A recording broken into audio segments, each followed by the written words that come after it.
What if I told you that a simple cloak, woven from the rough fibers of a desert cactus, has endured nearly 5 centuries, untouched by the decay of time, fire, or neglect, while bearing an image so enigmatic that science still cannot unravel its mystery?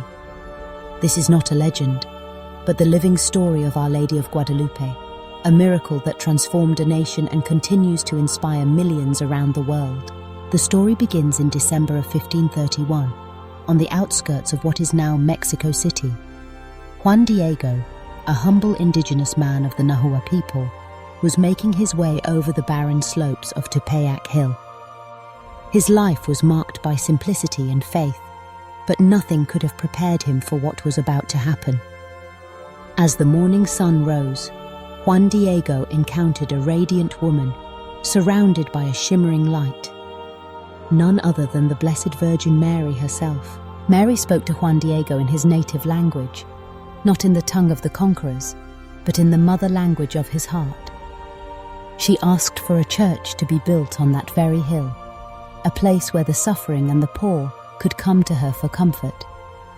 With a mixture of awe and uncertainty, Juan Diego carried this request to the local bishop, Fray Juan de Zumárraga. But the bishop, cautious and skeptical, demanded a sign, a proof that this vision was truly from God. Days passed, and Juan Diego returned to Tepeyac. This time, Mary instructed him to gather flowers from the hilltop. It was December, the middle of winter, a time when nothing should have bloomed. Yet, to Juan Diego's astonishment, he found the summit covered in rare Castilian roses, flowers native to the bishop's homeland of Spain, but utterly unknown in Mexico. He carefully gathered the blooms in his tilma, a simple coarse cloak made from agave cactus fibers. When Juan Diego was brought before the bishop, he unfurled his tilma and the roses tumbled to the floor. But then, something even more remarkable was revealed. On the rough surface of the cloak, an image appeared. Our Lady of Guadalupe, depicted as a young indigenous woman clothed in a mantle of stars, standing atop the crescent moon and supported by an angel. Her hands were folded in prayer, her gaze gentle and compassionate, her presence radiating grace. The bishop fell to his knees, overwhelmed by this miracle, and soon the story spread throughout the land. But the wonder of the tilma did not end with its origin. For nearly 500 years, the tilma has survived, defying every expectation. The fabric, woven from ayate cactus, should have disintegrated within 2 decades. Yet today, it remains vibrant and intact, its colors unfaded, its fibers unbroken. In 1921, a bomb hidden in a vase exploded near the tilma, shattering marble steps and bending a heavy brass crucifix. Miraculously, the cloak itself was untouched, unscathed, as if shielded by an invisible hand.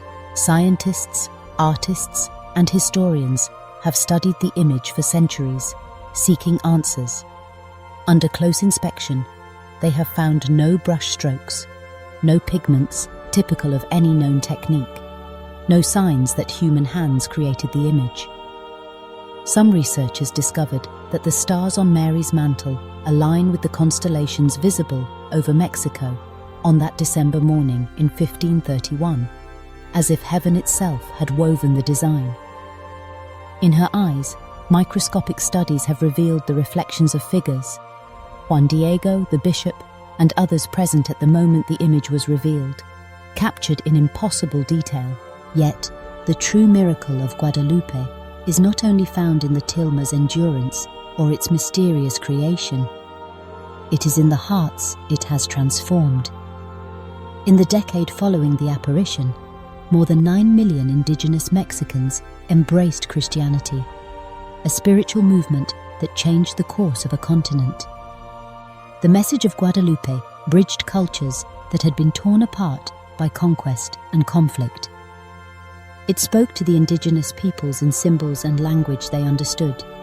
The sun, the moon, the stars, the colors of Mary's clothing, all resonated with deep meaning in their tradition. Our Lady of Guadalupe became a mother to the nation, her image a banner of hope and unity. Through this miracle, God reached out across the barriers of language, race, and class.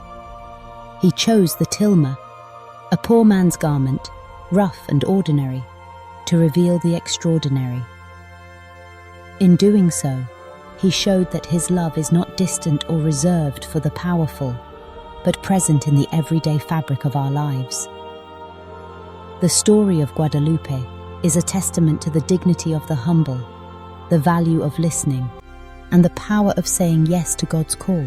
When we look at the tilma today, what do we see? Not just an artifact or a relic, but an ongoing invitation. Like Juan Diego, each of us can feel unworthy, small, or overlooked. We may think our lives are too simple to matter, our efforts too ordinary to make a difference. Yet, just as God chose Juan Diego and his humble cloak, He chooses each of us to carry His message of hope, compassion, and reconciliation in our world. In a time when societies are divided by differences of culture, language, and politics, the miracle of Guadalupe reminds us that God meets us where we are. He speaks in the language of our hearts and uses what we have, no matter how rough or worn, to bring forth beauty and unity. The tilma is not simply a miracle of the past, but a living sign that the extraordinary can be revealed in the most unexpected places. So, when you encounter the image of Our Lady of Guadalupe, let it speak to you personally. See beyond the colors and the symbolism. See the invitation to let your own life become a living tilma, a humble fabric upon which God can imprint His love, His peace, and His hope for a world in need. No matter your background, your struggles, or your doubts, remember Juan Diego. Remember the miracle born from faith and humility. Trust that you too are called to carry the message of heaven, and that through your life, however simple, God can reveal the extraordinary.